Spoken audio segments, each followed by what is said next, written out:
संसद पर हमले की बरसी के दिन लोकसभा के अंदर सुरक्षा में बड़ी लापरवाही का मामला सामने आया। सदन की कार्रवाई के बीच कुछ लोग दर्शक दीर्घा से कूद गए। इसके बाद सुरक्षा कर्मियों ने उन्हें पकड़ लिया। कुछ इसी तरह का मामला उत्तर प्रदेश विधानसभा में भी सामने आया था। 6 साल पहले 2017 में विधानसभा में विपक्ष के सदस्य की कुर्सी के नीचे 150 ग्राम पाउडर मिला था। इस पाउडर को विस्फोटक PyTN बताया गया था। इसका इस्तेमाल दिल्ली हाई कोर्ट में हुए धमाके में हुआ था। इस मामले में मुख्यमंत्री ने NIE से जांच की बात कही है। बहरहाल बाद में जब ये लैब में गया तो साधारण पाउडर निकला था। अब संसद में हुई इस घटना के बाद यूपी में अलर्ट जारी कर दिया गया है। बुधवार को लोकसभा की कार्रवाई के दौरान दर्शक दीर्घा से 2 लोग सदन के अंदर कूद गए। इन लोगों ने सदन के अंदर धुआं फैला दिया। तेजी से हुए घटनाक्रम के बीच सदन की कार्रवाई को दोपहर 2 बजे तक के लिए स्थगित कर दिया गया। संसद में हुई इस घटना के बाद दर्शक दीर्घा से कूदे दोनों लड़कों को पकड़ लिया गया। लोकसभा अध्यक्ष ओम बिरला ने बताया कि लोकसभा अपने स्तर पर जांच कर रही है। जो धुआं सदन में फैलाया गया था वो साधारण था। इसको लेकर चिंता की कोई बात नहीं। इस बारे में दिल्ली पुलिस को भी निर्देश दिए गए हैं कि सदन में कूदने वाले दोनों लोगों को पकड़कर उनके पास से सारी सामग्री जब्त कर ली गई है।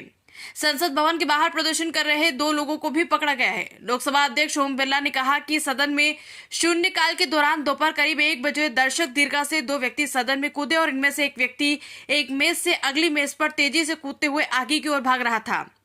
सुरक्षा कर्मियों और कुछ सांसदों ने उसे घेर लिया। बाद में दोनों को पकड़ लिया गया। पीठासीन सभापति राजेंद्र अग्रवाल ने कार्रवाई दोपहर 2 बजे तक के लिए स्थगित कर दी। प्रथम टीवी न्यूज इंडिया ब्यूरो, नई दिल्ली।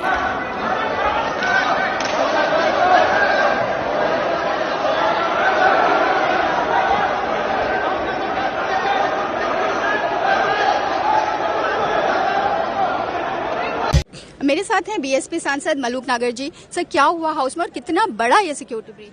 देखिए, जो हम जहां हमारी सीट है उसके ऊपर जहां लोग बैठते हैं वहां से जब हम अपनी जो संसद कार्रवाई चल रही थी और 5 या 4 मिनट में बंद होने वाली थी बिल्कुल कार्रवाई, क्योंकि लंच होने वाला था 1 से लेके 2 बजे तक का, तो धड़ाम जैसी आवाज आई। हमने तो देखा कि शायद कोई गिर गया, पर एक इतने और ऊपर से कूदा तो फिर लगा कि प्लानिंग के तहत आए हैं ये और कुछ गड़बड़ है। हम उनकी तरफ भागे 6-7 MP और जाकर के और उसको दबोचने को जैसे तो जूता निकाल के मारने की तरफ जैसे करा तो पर पकड़ लिया उसे हनुमान बेनीवाल ने और मैंने और 4-5 MP और भी आगे और उनकी पिटाई शुरू की। पर उसने शायद जूते में से निकाल के कुछ खोला, जिसकी वजह से चारों तरफ धुआं ऐसा हुआ कि सबको सांस लेना मुश्किल हो रहा था। उसने कोई चीज खोली थी, ऐसी कोई चीज। कुछ नारेबाजी कर रहे थे या कुछ पर्चे? कुछ नहीं था, पर्चे नहीं थे, कोई नारेबाजी ज्यादा नहीं थी।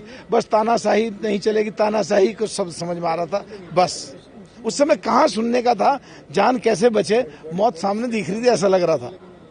बाहर भी सिक्योरिटी ब्रीच हुआ है, संसद के बाहर भी, और हाउस के कहीं ना कहीं तो ढील है। जब तो वो आकर के बैठे भी, जूते में कुछ छिपा के लाए भी, कूदे भी, फिर आगे मंत्रियों की तरफ और स्पीकर की तरफ जिधर भाग रहे थे, तो कहीं ना कहीं सिक्योरिटी कुछ ना कुछ तो ढील रही है ही। अंदर से आपका? मेरा नाम नीलम है और हर बंदा हमारे ये जो पटाखे फोड़े आप लोगों ने, नारेबाजी की, क्या नाराजगी है आपकी?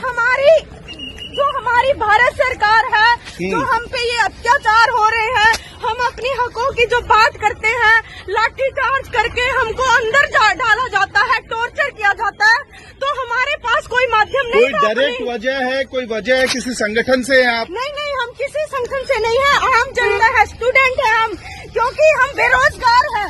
हमारे मातृका इतना काम करते हैं, मजदूर, किसान, छोटे व्यापारी, दुकानदार, लेकिन किसी की बात नहीं सुनी जाती। ये हर जगह हमारी आवाज को दबाने की कोशिश करते हैं। ये